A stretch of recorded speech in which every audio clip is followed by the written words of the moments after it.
Will I get any practical experience, or is it all theory? It is not all theory. Theory is one of the foundations on which we do build our program.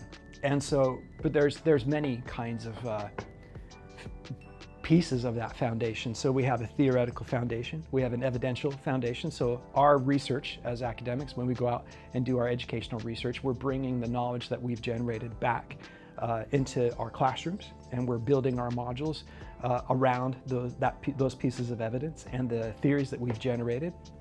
But there are also practical components. You can have placements where you can go and have that kind of real world experience.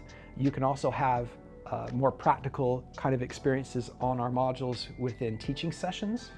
Again, like on a module that I convene called Radical Education, we talk about nature pedagogy, contemplative pedagogy, holistic pedagogy, and it's hard to really get a sense for what those are unless we go out and do those things. We thread practical experiences throughout the program, whether it's through placements, internships, international study opportunities, study abroad opportunities, volunteering opportunities, as well as what we do with students in the classroom and outside the classroom.